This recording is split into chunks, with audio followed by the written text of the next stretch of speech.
Imagine, il est 3 heures du matin.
Ce que tu ressens quand il t'ignore, c'est ton âme qui crie qu'elle mérite mieux. C'est ta sagesse intérieure qui te dit « Réveille-toi, ma belle, tu vaux tellement plus que ces miettes d'attention. » Carl Jung, le grand psychologue de l'âme humaine, disait « Tout ce qui ne remonte pas à la conscience revient sous forme de destin. » Et si je te disais que cet homme qui t'ignore n'est que le messager de ton propre réveil spirituel? Dans les prochaines minutes, nous allons plonger ensemble dans les profondeurs de cette expérience. Tu vas comprendre pourquoi son silence n'est pas un jugement sur ta valeur, comment la psychologie de Jung explique ce qui se passe vraiment, les actions sacrées à entreprendre pour transformer cette douleur en pouvoir, comment devenir la femme magnétique qui n'est jamais ignorée. Si tu es prête à transformer cette blessure en sagesse, à alchimiser cette douleur en puissance, alors reste avec moi. Ton âme t'a mené ici pour une raison. Parlons d'abord de cette douleur brute, viscérale, que tu ressens quand il t'ignore. Cette sensation d'être invisible, comme si tu n'existais pas. Cette torture mentale qui te fait rejouer chaque conversation, analyser chaque mot, chercher des indices dans ses stories Instagram. Je veux que tu saches que cette souffrance, aussi intense soit-elle, est sacrée. Oui, tu as bien entendu. Sacrée. Car elle révèle quelque chose de profond sur ton parcours spirituel. Laisse-moi te parler de Maya. À 32 ans, thérapeute accomplie, elle semblait avoir sa vie en main. Puis elle rencontra David. Au début, c'était magique. Il la regardait comme si elle était la seule femme au monde. Puis, progressivement, les réponses se firent aller plus rares. Les appels diminuèrent, et finalement, le silence. Maya sombra dans une spirale d'auto-questionnement. Je suis trop intense, je lui fais peur, je ne suis pas assez bien. Elle, qui accompagnait ses clients vers la guérison, se retrouvait prisonnière de ses propres blessures. Ce que Maya ne comprenait pas encore, c'est ce que Jung appelait la projection. Elle projetait sur David son propre besoin de validation, son propre abandon de l'enfant intérieur. Son silence ne faisait que révéler sa propre relation brisée avec elle-même. Jung nous enseigne, ce qui vous dérange chez l'autre vous révèle ce qui n'est pas résolu en vous. Le comportement de David n'était que le miroir de sa propre incapacité à s'honorer, à se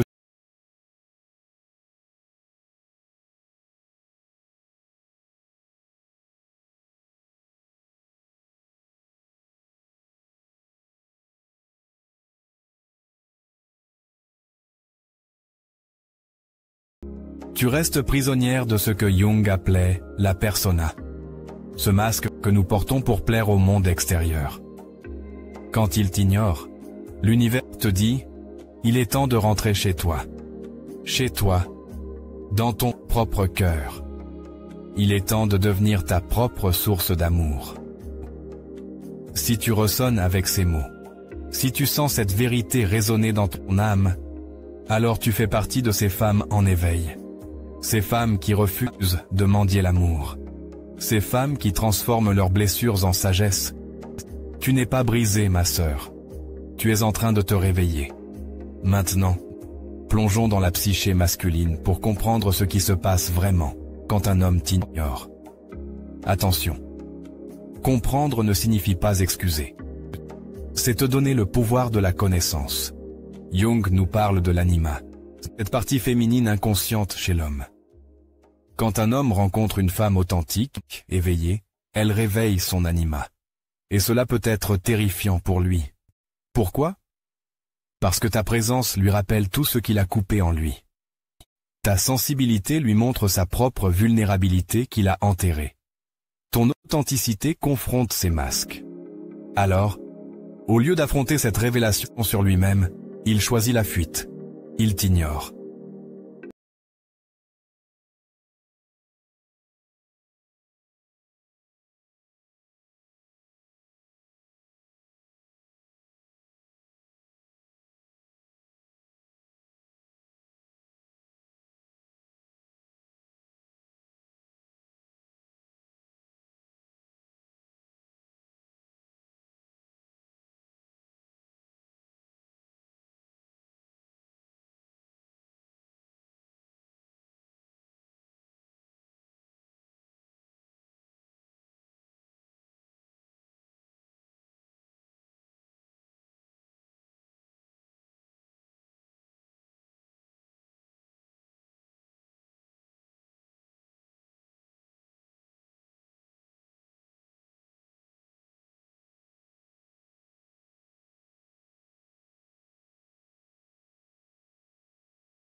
Jung nous enseigne que nous projetons souvent nos parties non intégrées sur les autres. Thomas projetait sur Élise sa propre peur de l'intimité, son propre sabotage inconscient. Mais voici la clé. Sa fuite n'était pas un jugement sur elle. C'était le reflet de son propre travail intérieur non accompli. Trop souvent, nous, femmes, prenons la responsabilité émotionnelle des hommes.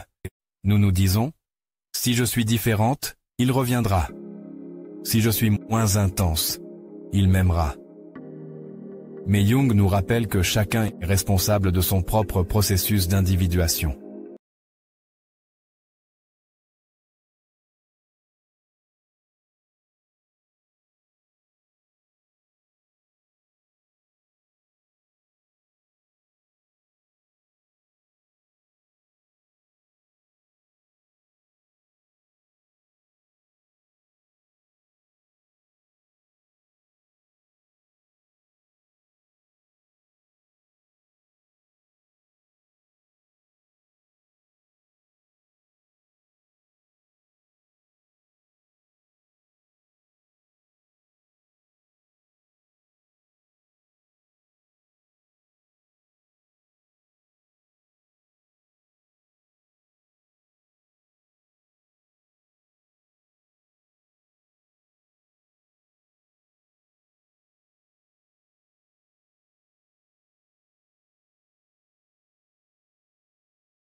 Pendant des semaines, elle pleura, s'interrogea, se remit en question.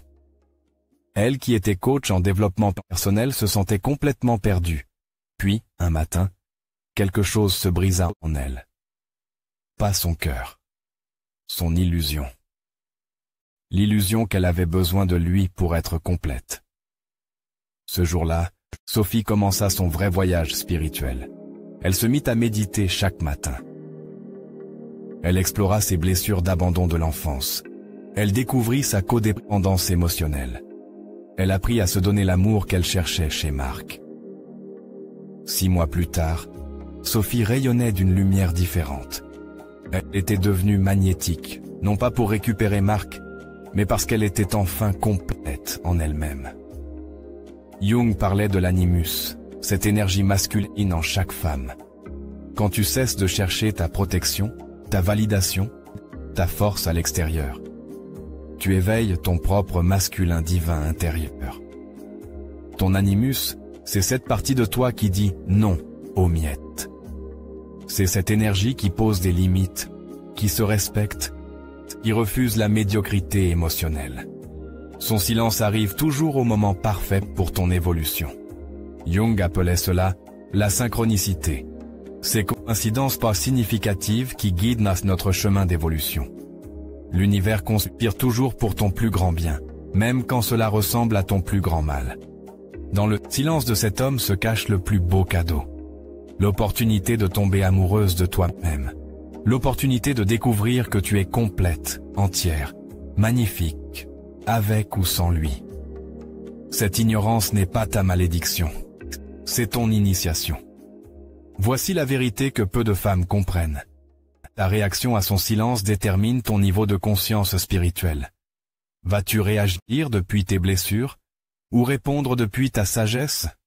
Jung disait « Je préfère être entier qu'être bon. Il est temps d'être entière plutôt que d'être celle qui mendiait l'attention. » Première action, tu arrêtes tout. Tu ne lui écris plus. Tu ne regardes plus ses stories.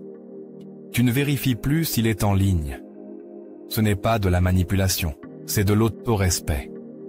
Jung nous enseigne que ce à quoi nous résistons persiste. En cessant de résister à son silence, en l'acceptant pleinement, tu reprends ton pouvoir. Ensuite, tu te poses les vraies questions. Qu'est-ce que j'attends vraiment de lui? Quelle blessure d'enfance cette situation réveille-t-elle?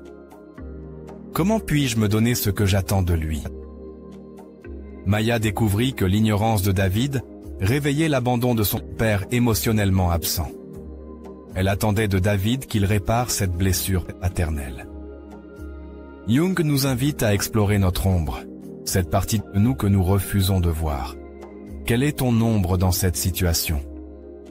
Peut-être que ton ombre, c'est cette partie de toi qui abandonne tes propres besoins pour plaire.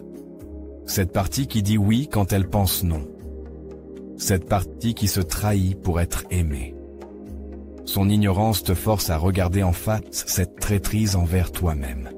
Maintenant, pratique sacrée. Récupère ton énergie. Visualise tous les fils énergétiques qui te relient à lui. Vois-les clairement. Puis, avec amour mais fermeté, coupe ces liens. Dis à voix haute, je récupère mon énergie, je récupère mon pouvoir, je récupère ma valeur.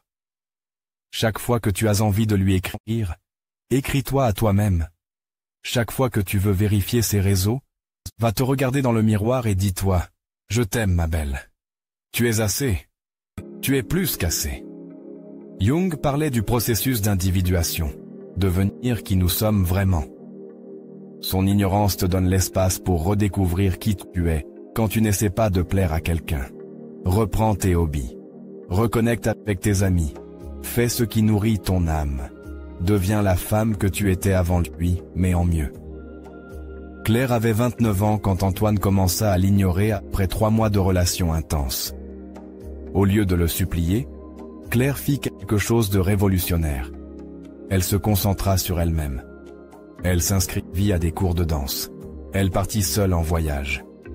Elle commença une thérapie pour explorer ses patterns relationnels. Elle développa sa spiritualité. 3 mois plus tard, Antoine revint. Mais Claire avait changé.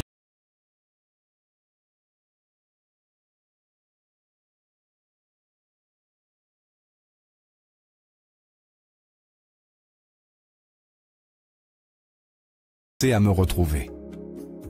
Le Bouddha et Jung se rejoignent sur ce point. L'attachement est la source de la souffrance. Quand tu t'attaches aux résultats, qu'ils te répondent, qu'ils reviennent, qu'ils t'aiment, tu deviens prisonnière. Mais quand tu lâches prise, quand tu te détaches de l'issue, tu retrouves ta liberté et ton pouvoir. Nous voici au cœur de la transformation. Comment passer de la femme qui mendie l'attention à celle qui l'attire naturellement? Comment devenir si rayonnante, que tu n'es jamais ignoré? La réponse réside dans ce que Jung appelait l'intégration des opposés. Tu dois marier en toi le féminin et le masculin divin. Ton féminin divin, c'est cette partie de toi qui sait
ce n'est pas une métaphore. Leila organisa une cérémonie où elle se promit amour, fidélité et respect. Elle s'acheta une bague, elle écrivit ses propres vœux de mariage avec elle-même. Cette décision changea sa vibration énergétique. Elle ne cherchait plus l'amour, elle l'incarnait. 6 mois plus tard, elle rencontra Omar, un homme qui la vénérait et n'aurait jamais osé l'ignorer.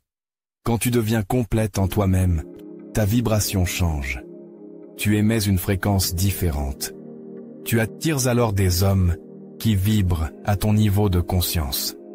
Les hommes qui ignorent sont attirés par les femmes qui mendinent. Les hommes qui honorent sont attirés par les femmes qui s'honorent. Tu sauras que tu as intégré cette leçon quand son silence ne te dérange plus. Tu as pitié plutôt que colère envers son comportement. Tu ressens de la gratitude pour cette expérience. Tu attires naturellement des hommes plus conscients. Tu n'as plus besoin de vérifier son activité en ligne. Si tu ressens cette transformation s'opérer en toi, écris en commentaire « Je choisis mon éveil ». Cela scellera ton engagement envers ton propre processus de guérison. Ma belle âme, ce que tu vis n'est pas qu'une histoire personnelle. Tu fais partie d'un mouvement plus grand. Tu es une des femmes pionnières qui guérissent les patterns relationnels toxiques de l'humanité. Jung parlait de l'inconscient collectif, cette mémoire partagée de l'humanité. En guérissant tes propres patterns de codépendance, tu guéris aussi ceux de ta lignée féminine. Pense à ta mère, ta grand-mère, toutes ces femmes avant toi qui ont accepté les miettes d'amour. En te choisissant, tu brises cette chaîne. Tu libères les générations futures. Tu incarnes ce que Clarissa Pinkola Estés appelle la femme sauvage. Cette femme qui refuse d'être domestiquée par les attentes masculines. Cette femme qui préfère sa solitude à une compagnie qui ne l'honore pas. Nous entrons dans une nouvelle ère relationnelle. Fini le temps où les femmes acceptaient l'indifférence masculine. Nous créons un nouveau paradigme basé sur le respect mutuel.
C'est mon retour chez moi.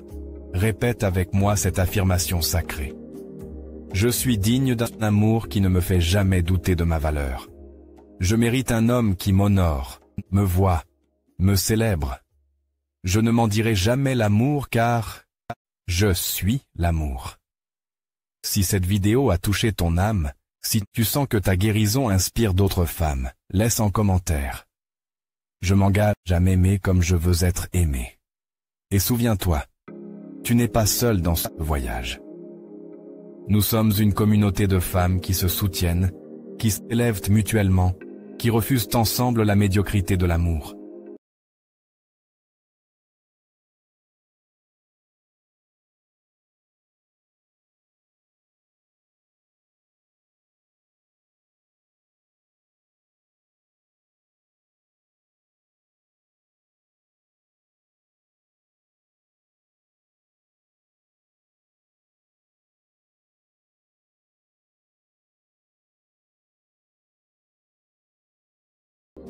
Abonne-toi pour plus de sagesse spirituelle et de psychologie jungienne, appliquée